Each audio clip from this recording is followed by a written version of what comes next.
Schneider! Oh, he's going in for!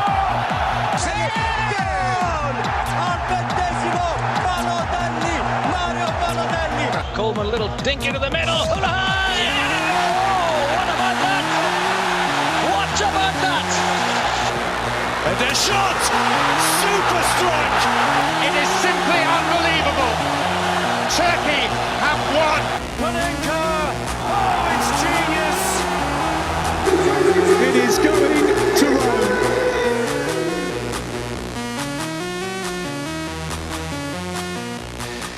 Hello, everybody, and welcome to a No Nonsense podcast.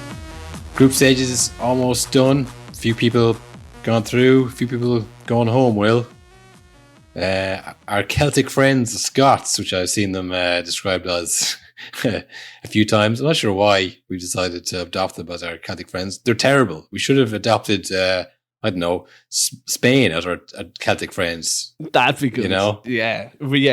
They're just like us. They're pretty close, by boat. It is funny because coming into the podcast or coming into the Euros, we were saying Scotland put us to shame. They have all these players similar, they should have a similar setup to us. Yeah. But, they just managed to pull it out of the bag. Turns out we're much better than them in tournaments, and they've also taken on the mantle this year of the best fans. That's what they really have done. They're making all the chants everywhere you go. Everyone loves the Scots. They're fixing car dents, I'm sure. But we've been there, lads. We were the best fans and we got out the group stage. Yeah, but honestly, take me back.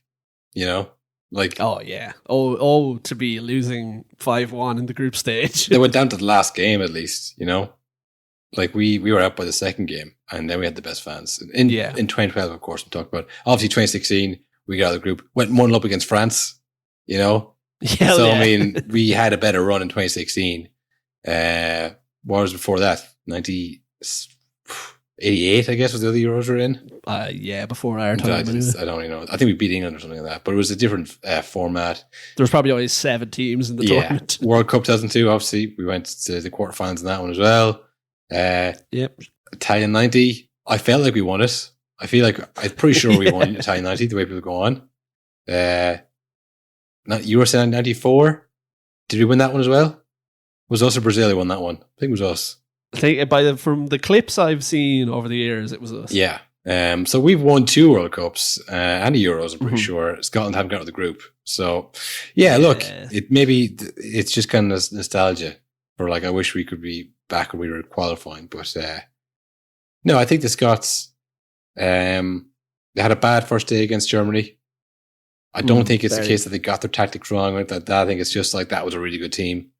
But when I said they put us to shame, I just mean they have similar players to us, which they do, similar quality, but they qualified and we didn't.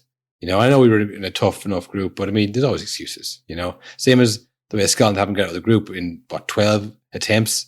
You can't keep giving excuses. There's years where you could have done this. Obviously this was a tough group and it was whatever, but I'd say if you're a Scotland's supporter, being in the tournament is little solace now. It'll be just kind of just a bad day to be a Scotland fan, I think. Yeah, they're unlucky to have, like I said, it's not really an excuse, but it is tough when you come up against the hosts in the first game, because that's basically an impossible game, especially if it's a good team like Germany.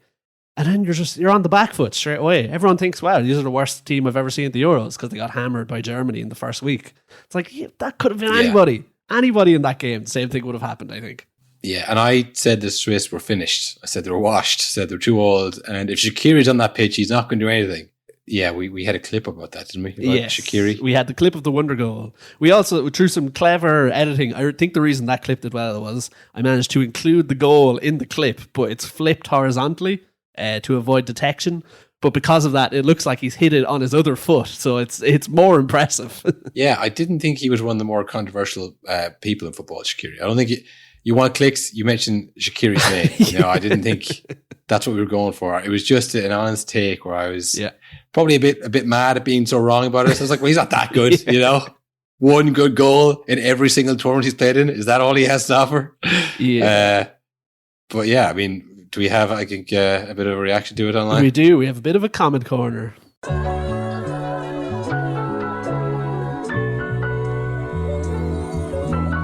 wish I could give this feeling. I wish I could give this feeling. So you might have noticed, you might have spotted, we started putting our faces to the clips, and we were talking about this.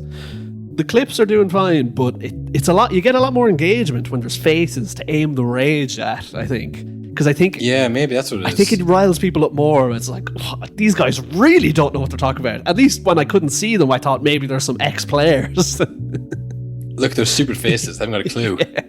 Yeah, so we got a few comments on that Shaqiri clip. And again, I just threw that up thinking that it's something to feed the algorithm, you know. I didn't think it'll do too well. Immediately, the comments started coming in. I thought, uh-oh. You know the clip is going to get a good reaction when the first minute into the clip being up, we got a comment from CM saying podcast equipment needs to be more expensive. A classic that we've gotten quite a few times now. Yeah. It is expensive. Is that like, are they, you know, because it happens all the time and different people say it. It's like it's a very hacky kind of comment. Yeah. No, I'm not having a go. No. I'm saying you see it, like, not everyone should have a podcast. Yeah. It's like, are you generally that like vapid and unoriginal, or are you like farming likes for some reason? That's what you it promote is. your own page by saying this. You know? Yeah. This is like, this doesn't help anybody, you know. No. So there's a few comments along those lines. No need to record this Zoom call, which is very hurtful as it was a Zoom call. That's what I said. You know, I said there was no need to record it. Yeah, well, look, I'm in agreement with that guy. Then the actual comments started coming in about, you know, the clip itself. There's a clip or a comment here saying he literally has been scoring at international tournaments for years. What are you on about? That's not what we said. We didn't say he hasn't been scoring for years. He hasn't been scoring that goal for years. No, I just think if you say he's been doing it for years, it kind of implies that he's been like doing it consistently for years. Yeah.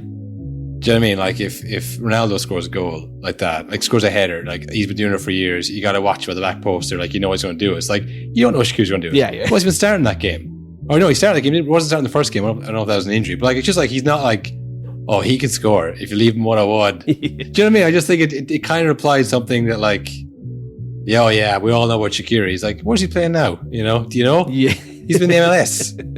I that's what my only thing was. I'm not saying that he doesn't have that. He hasn't been doing that on and off sporadically for years. But that's why he went from Bayern Munich to Stoke. Yeah. Because he isn't doing it consistently. That was my whole point. But yeah, whatever. Crazy Ballin had a similar comment, a bit more aggressive. He said, shut the fuck up. He has been doing it for years. Fair. Honestly, I can't believe you're allowed to say that in the comments on TikTok. Surely there's some kind of moderation. By the Chinese? Yeah, that's true. And finally, there was a comment here. And I remember, for some reason in my head, normally we get these comments, it's like, whatever, just ignore it. But I remember the Gary V clip where he's like, what you do, when you get a mean comment every now and then, reply to it nicely, and you might turn that person into a fan. So someone's commented, why does everyone think they need a podcast, for fuck's sake? And I replied saying, it's fun to make things with your friends, man. Maybe you should try it out. You might enjoy it. I meant it in a nice way. The guy replied, I didn't expect a reply. He replied saying, okay, I agree. It probably would be cool to look back and see yourself in 20 years with your mate and how your brain worked compared to then and now. I think we did. I think we've got him on our side. I think he's like, oh, now I get it. Thank you, Gary V. Another great piece of advice. He's a genius, from the Messiah. Damn, I was expecting to like he's going to double down and say, shut the fuck. Are you talking to me? Don't you talk to me.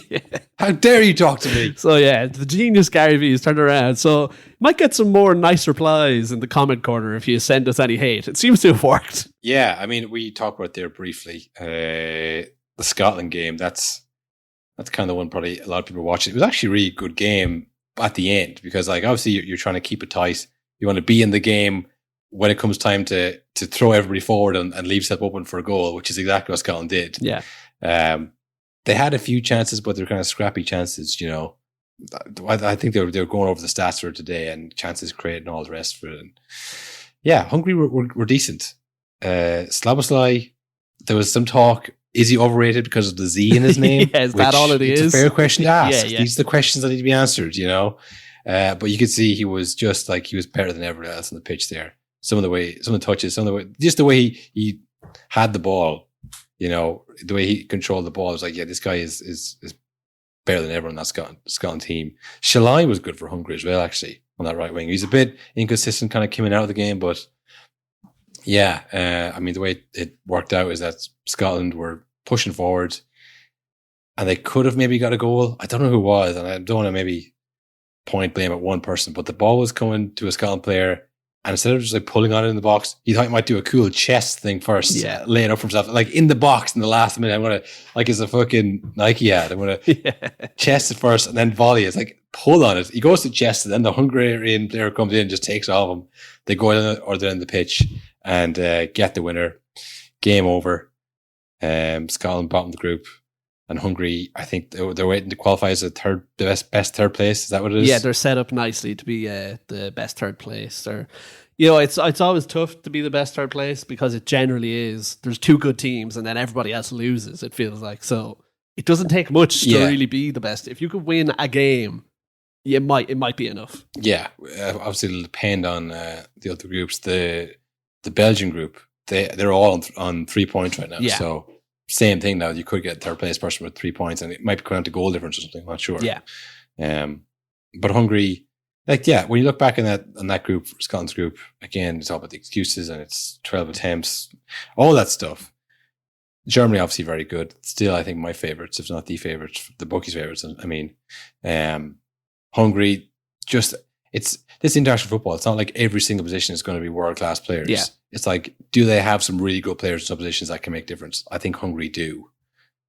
Switzerland on the go a long time. Again, probably a similar thing, likes of Xhaka and yes, Shaqiri.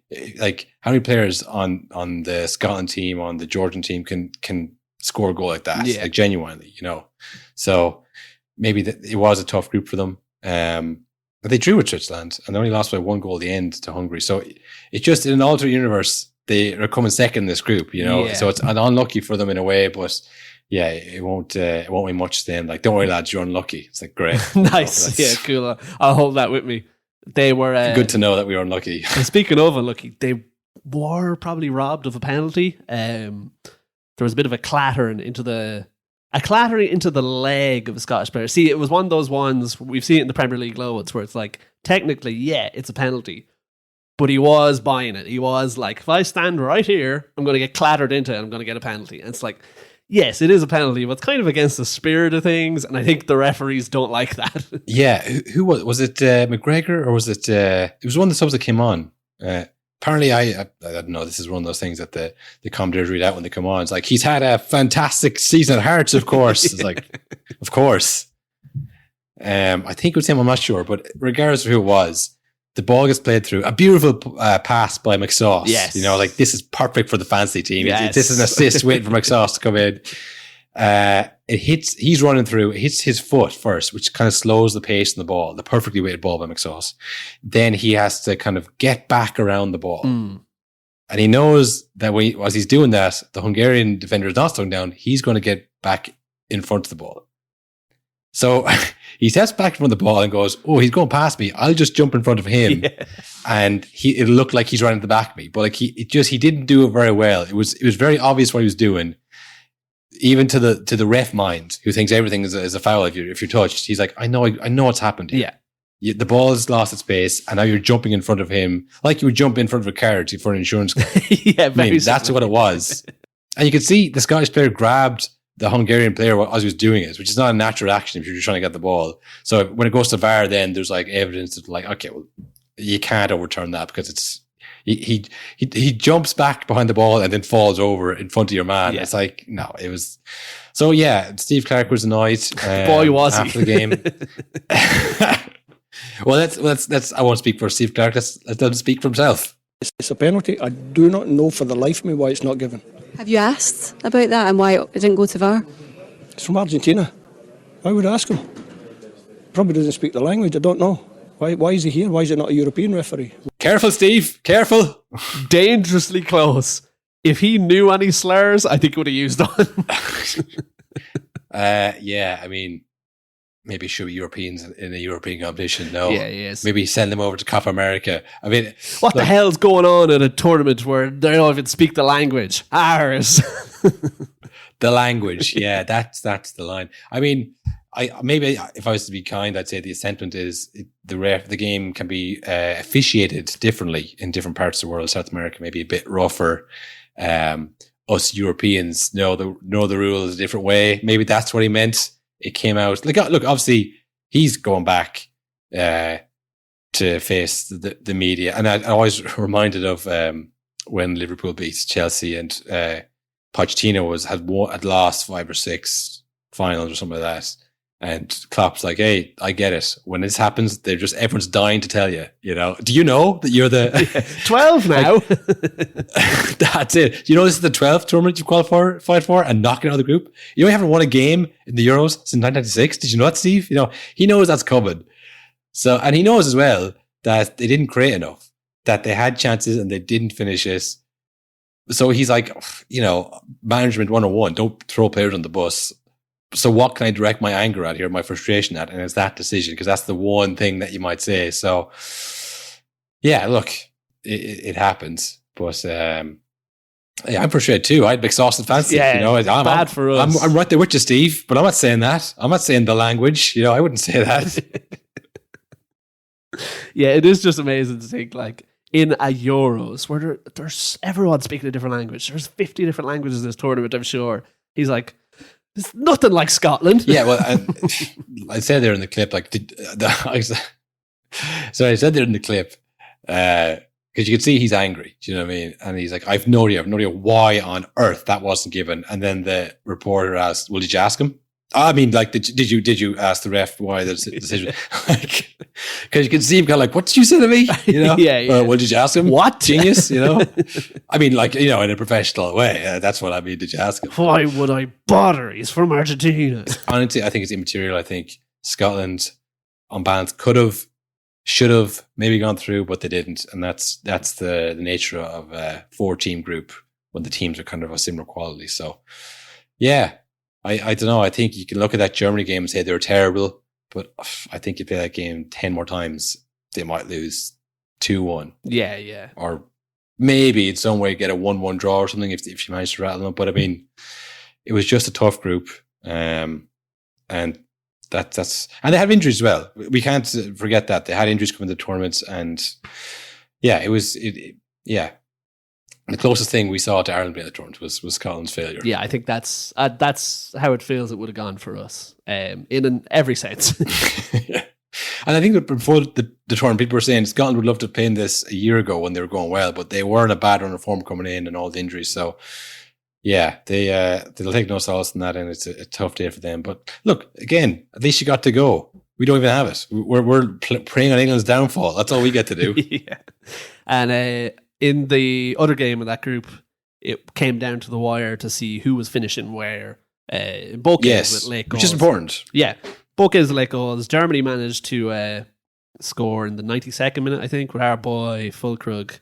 Or he has arrived on the international stage again. Fulkrug is probably one of the favourites for the Golden Boot. I mean, this has to be like, I'd say he can't believe the year he's having. Like, since whenever he got his debut in Germany, which I think was the World Cup, the 2022 World Cup, to like this, it's just the ultimate late bloomer. Yeah. Fulkrug, you know, he's given us all hope. Maybe 30 is not so old. Yeah, it is. It's kind of the equivalent of becoming like a famous actor at 60. Yeah. Do you know what I mean? It's like, you're clearly not going to be a teenage heartthrob. Those years are gone. You're not going to be a star boy, obviously, Fulkrug. But you could be kind of a veteran, kind of a wily old veteran, like grandpa actor character. You know what I mean? That's what you're looking at. But success is success. You know, it doesn't matter when it comes. So, yeah, fair play to him. He secured Germany's first place finish in that group. Switzerland go second. Yeah, Switzerland go second. Germany finishing first means they'll avoid Italy, most likely, which is a team you would want to avoid. Even though they didn't look great in the last game, it's still, they're a big team, big nation. You like Italy in a knockout tournament. It's just this kind of like we say about clubs sometimes when they're good against a certain team. It seems to translate to Italy in an international tournament. Like, they won the last Euros and then they didn't get to the World Cup like a year and a half later. It's just tournament football changes some teams, and Italy are definitely one of them. You want to avoid them as long as you can if you have to. So yes, so Germany will now play the runner-up of England's group, which might be England depending on how things shake out, but it'll probably be Denmark, I would say. Either way, you'd be happy with that, the way England are playing these days. We talked with them actually last year when they played Denmark, and everyone was saying how bad it was. Some people said it was a shit performance. Not us. We did not use those words. No, we weren't even that harsh, you know? No, I don't think we've ever said a team had a shit, but we normally go a little bit more in detail. No, I like to go a bit off the kind of the program a little bit. We always see other podcasts, ones like with huge views and stuff, and maybe it's because they didn't work to get the views. You know? It's because they're coming with an audience already, and they've been doing it for so long. They're not really aware of the reach that they have and the effect that they have. But you see some people, and they rank players, or they say someone was shit, or say he can't play football, he's shy. Top 10 flops of all time. We never do flop of the season. I mean, I think we did the goal Lukaku one year and we felt bad immediately. Different. We hate him. But it's like, I feel like we just have like millions of views and just outrightly saying that someone is bad or someone was shit or they're shit. It's just, like, and you get a bit kind of woke or whatever, like, you have a responsibility to not be mean or whatever. But it's just like, you do color people's opinions, and you think back to Glenn Hoddle or, your man, the French manager who said about Ginola yeah. It's like that is the equivalent. It's like when you have the biggest voice or one of the only voices, this is what people believe. Do you know what I mean? So yeah, Gary Lineker, who does kind of a relaxed, kind of a cool podcast with Mika Richards. It's not all analytical and whatnot. Kind of a no-nonsense podcast, if you ask me. I tell you, we really set the trend. Now every fucking footballer has a no-nonsense podcast. Yeah, and they say curse words, and they kind of just give their raw They're opinion. chill. They're chill guys. They're chill bros, and you just think it's fucking shit, which is something that you'd say, because I'm not going to go into analytics about it here, man. It's like, what do you think of the game? Like, they're fucking shit, like, yeah. How's work? And that'll be the end of the conversation, but which is grand again for whatever you're doing. Yeah. But like he said they were shit, and I guess Lineker is probably hated by a lot of people in England. Well, judging by what this report had to say, anyways. And finally, I don't know if you heard his podcast, but Gary Lineker had a word to describe England's performance in his podcast. Do you think it's helpful for somebody like him to describe it as shit on the eve of such a big game, particularly when you're top of the group with 4 points? And do you think maybe you should stick to flogging crisps?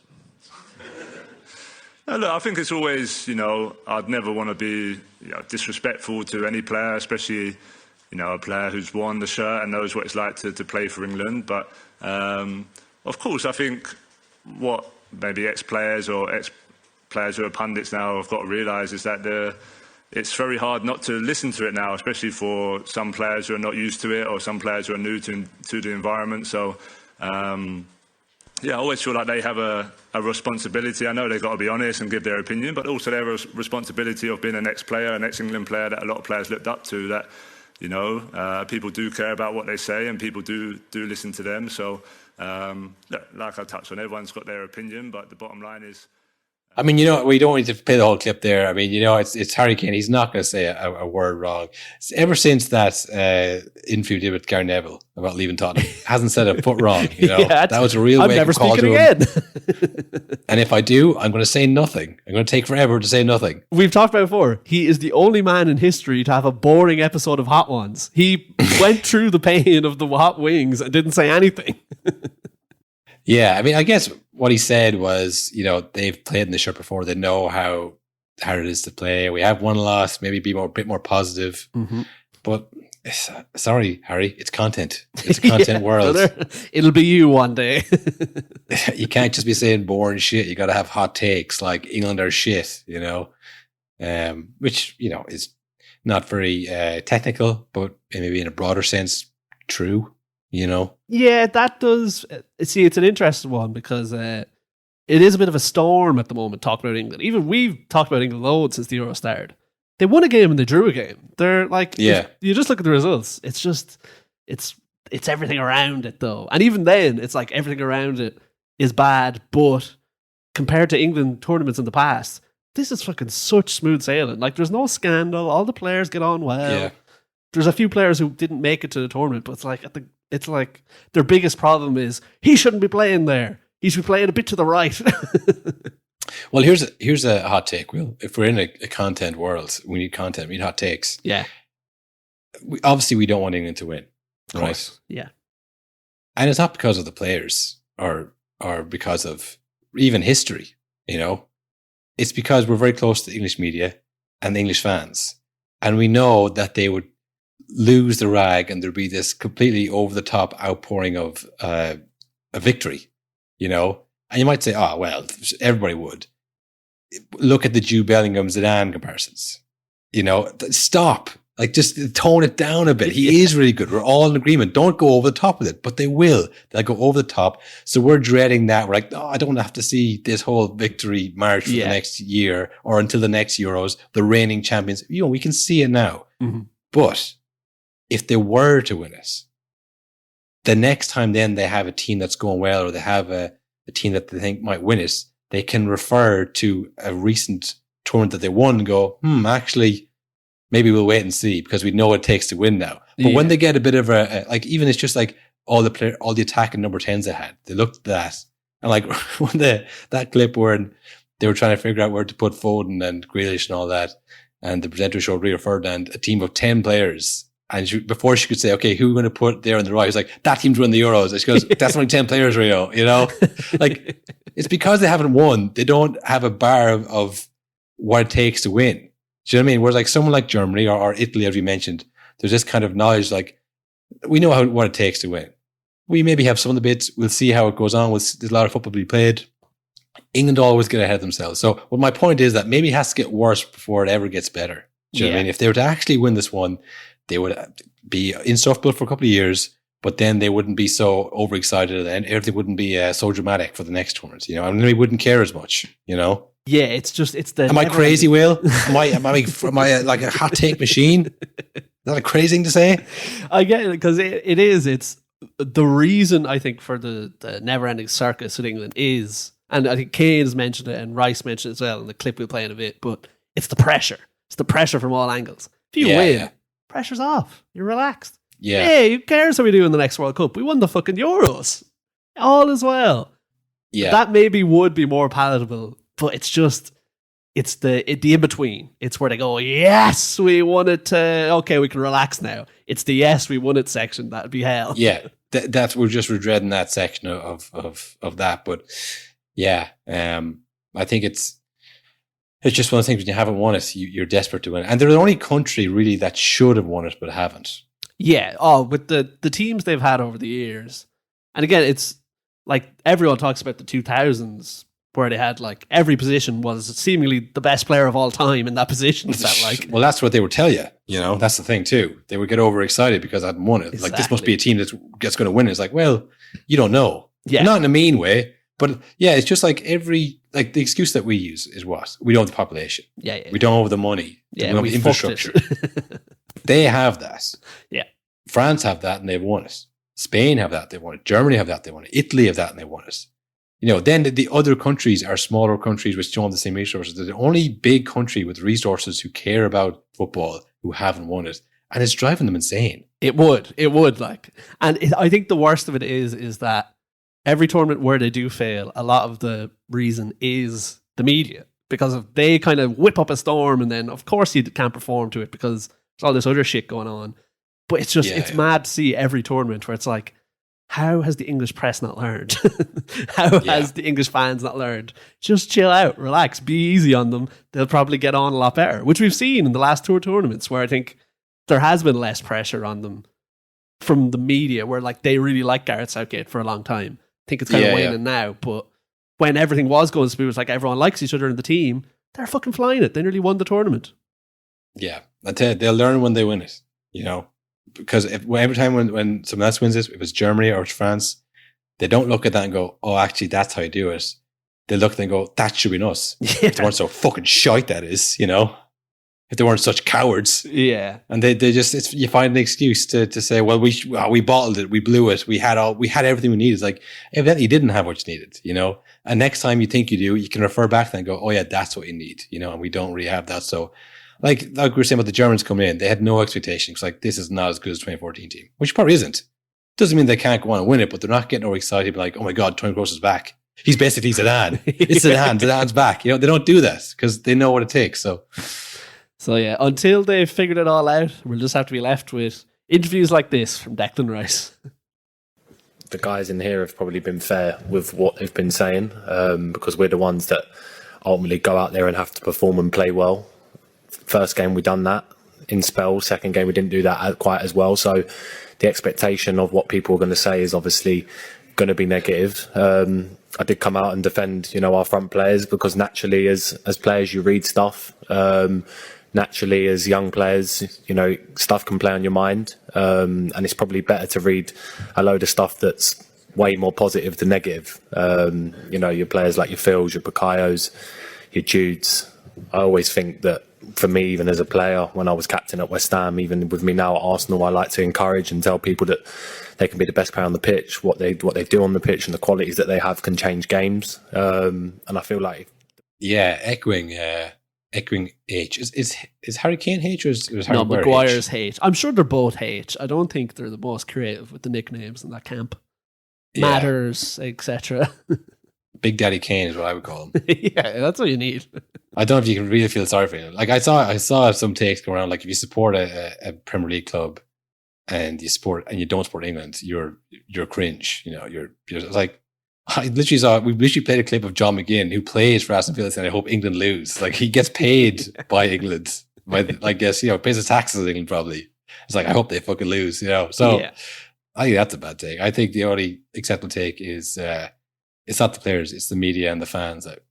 Same as like when you rather City win because you don't want to listen to Liverpool fans or Man United fans. That's exactly the same thing. It's not kind of anything political or anything like that. It's just like, I can't bear it, Yeah. And I'm chronically online, so I have to see it. I can't just turn off my phone. That's not an option. But yeah, there were some games that were actually played. That was kind of a preview of England's inevitable defeat in the Euros. But Portugal played our boys Turkey. They fooled us again. They tricked us again. Those Turks. Those dastardly Turks. They just get their hopes up expertly every time and then they dash them.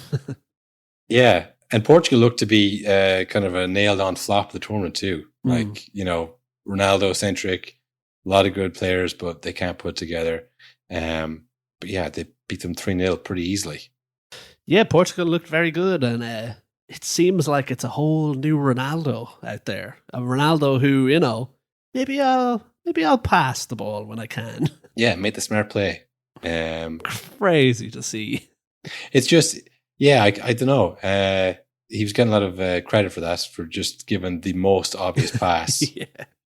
But I don't know, was the shot even on? Even like at any point, was the shot even on? I think if he was running as fast as he could, if it was like a breakaway chance, he might have lash it. Yeah. But because they're going so slow, like even he could see, okay, there's a very obvious pass here. There's no excuse. Like, no, I thought I didn't see you.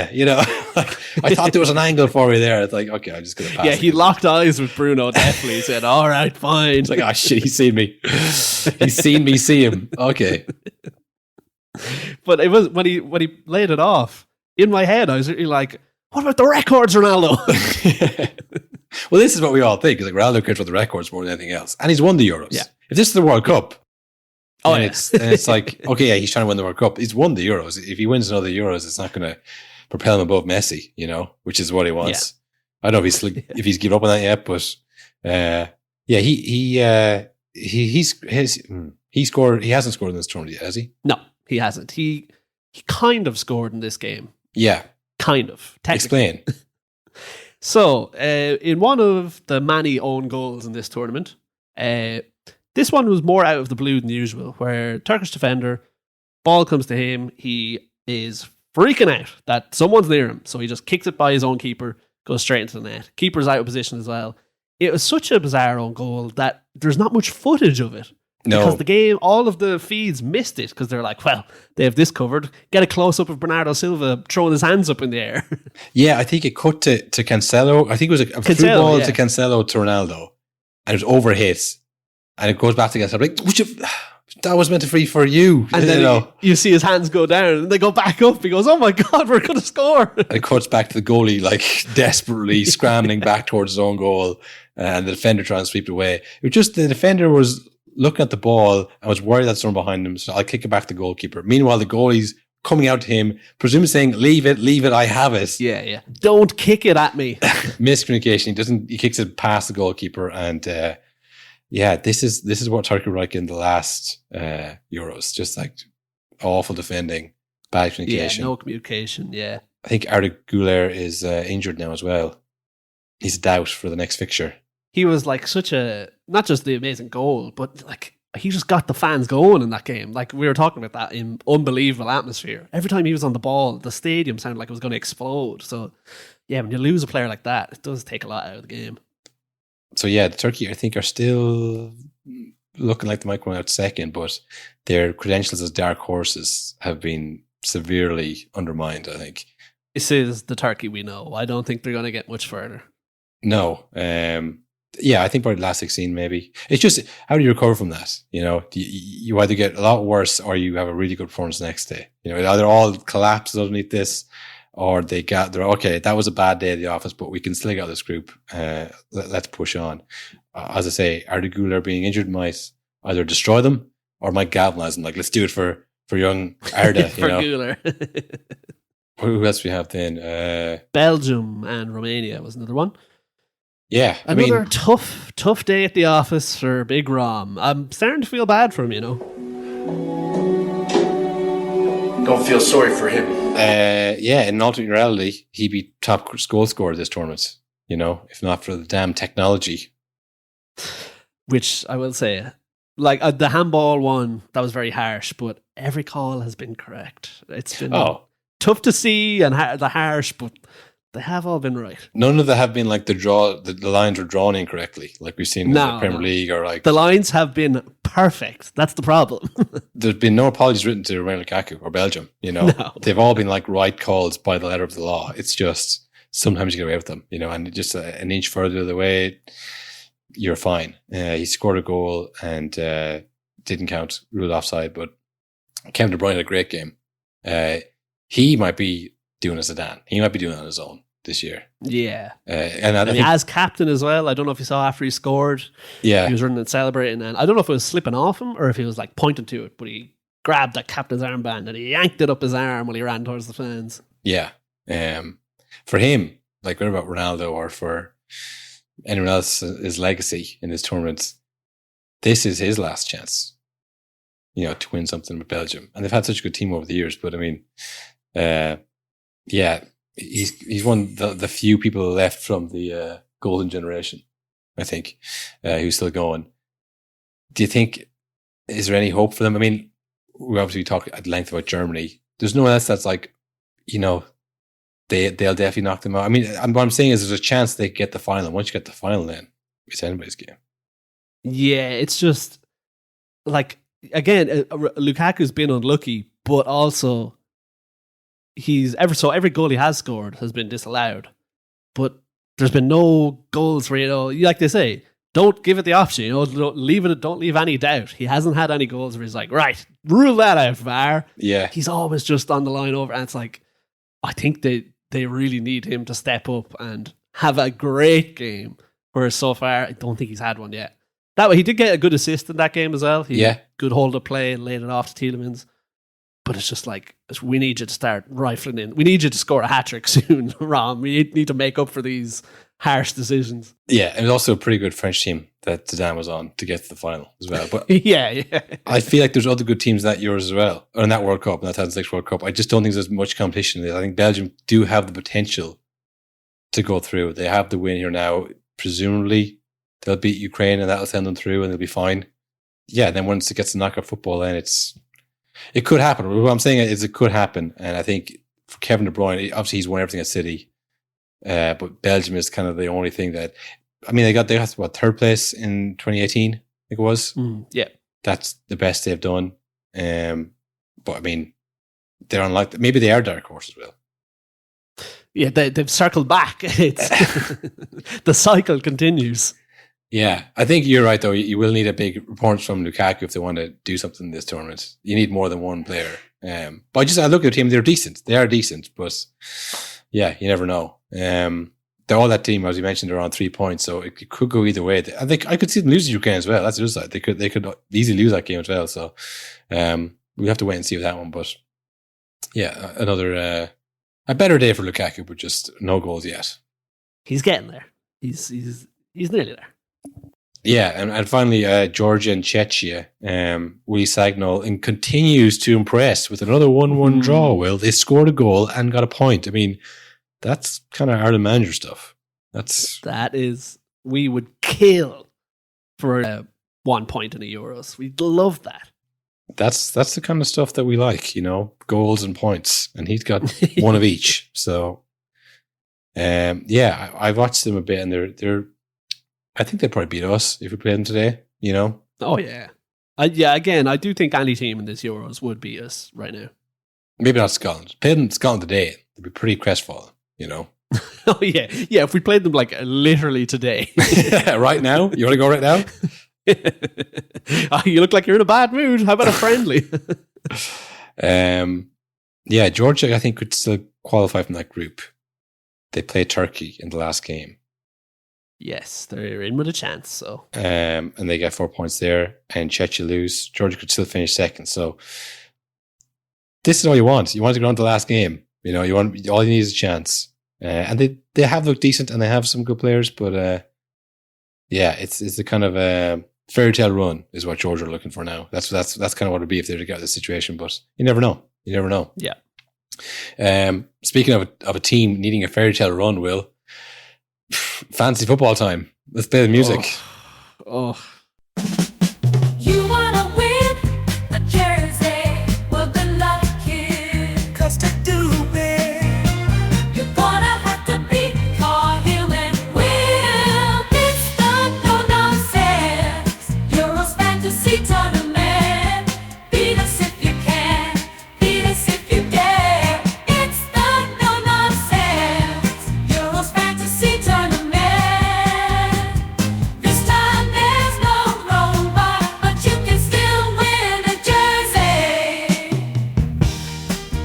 Okay. All right. So I kind of took the reins on this after you took the reins on this. And the reins have fallen is second from bottom. There's been a crash. I don't know if anybody has the reins right now. Maybe we should just go autopilot, see what happens. We're rainless at the moment. Yeah, it's not looking good. I messaged you today and I said, fuck, I forgot the transfers and you had them covered. The fact we don't know who's doing the transfers week to week or what's going on, we need to get a grip of this. We're sliding down our own table. Yeah. I looked at Bruno Fernandes and I said, get out of here, you moany bollocks. Yeah. And he promptly scored. I brought in, who did I bring in? Bellingham.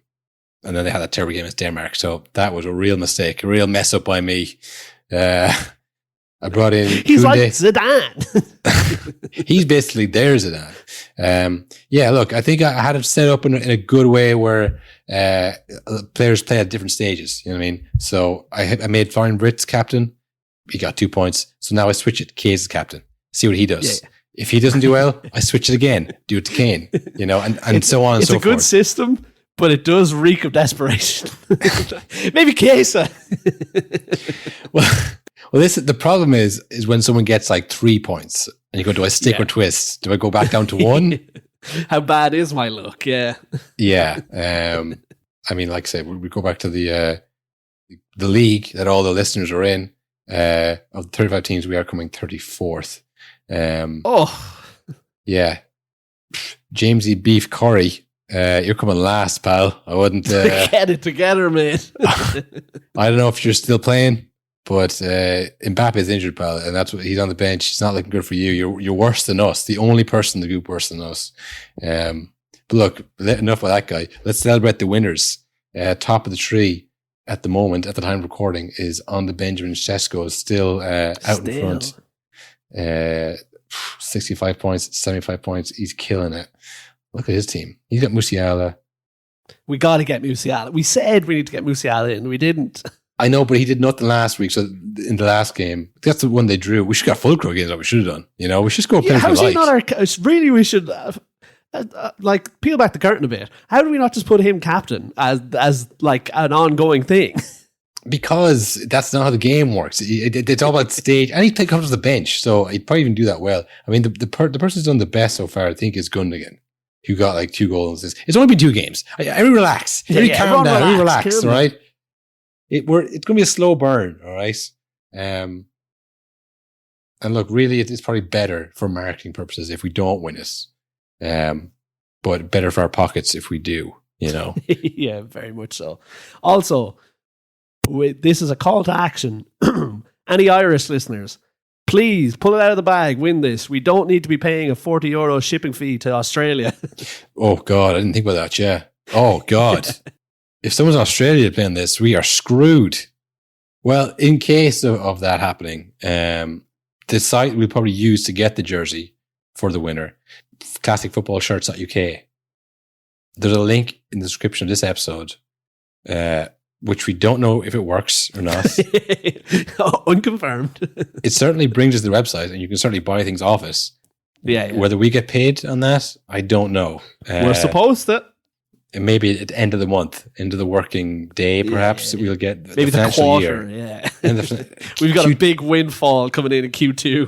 Q2, we should probably see the profits of that. But essentially, what happens is you pay full price, no discount whatsoever for you, but we'll get 10% of it.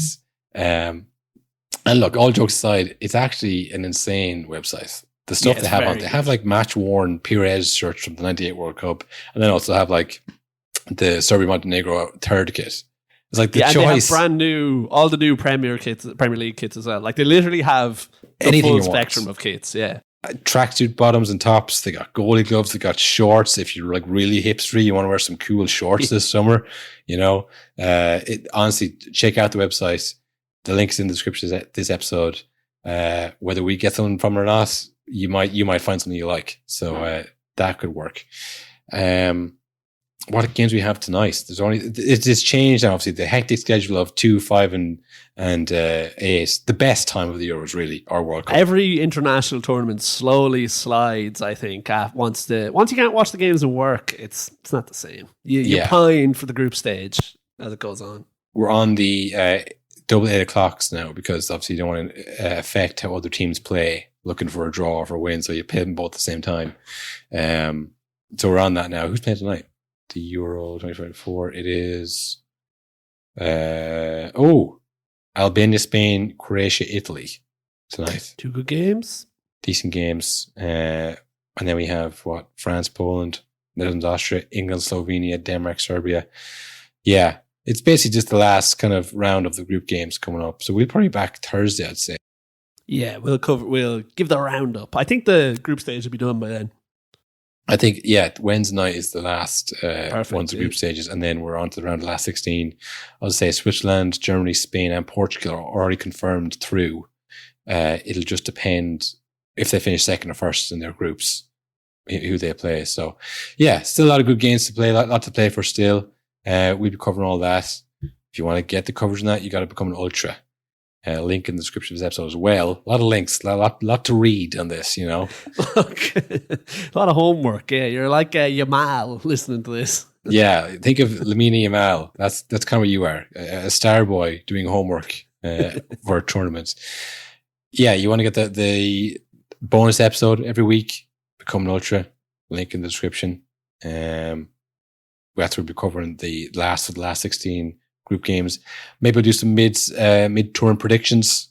You know, could be a big episode if England lose. If England get knocked out of the group stage, that could be our most downloaded episode of all time. Yeah, God, we might have to put it. Yeah, shit, didn't think about that. We'll increase the Patreon fee. If England lose, the fee goes up. Okay, yeah, price is going up. So join it now before the price goes up, and then you'll be in. Think of it that way. Think of it as like kind of what's the word? Extortion. Yeah, think of it as an extortionate kind of price. At any stage, we could say it's €50 a month now. We have that power as content creators. Again, content worlds. We're content creators. We're basically the kings of this whole society that we live in. So, get on that. If you enjoyed this episode, tell your friends. I think the 5-star ratings matter as well from what I've It feels seen. like it. It feels like for a long time there we weren't getting any, and the pod also wasn't growing. If you don't want to get a jersey, if you don't want to listen to another episode of I this, don't want to click any links. Yeah. if you're not a link guy, give us 5 stars. If it's Apple or something else, whatever the equivalent is, But I'm pretty sure most of this on Spotify, give the 5-star rating. If that's what you think, If you don't think that, do not rate. Don't rate us, please. Don't rate do us. not. It would tank us. We do not want your honest feedback. We want 5 stars or nothing. So yeah, look, we'll be back later on the week for the remaining group games. See how it all shakes out. Until then, have a great week. Yep, good.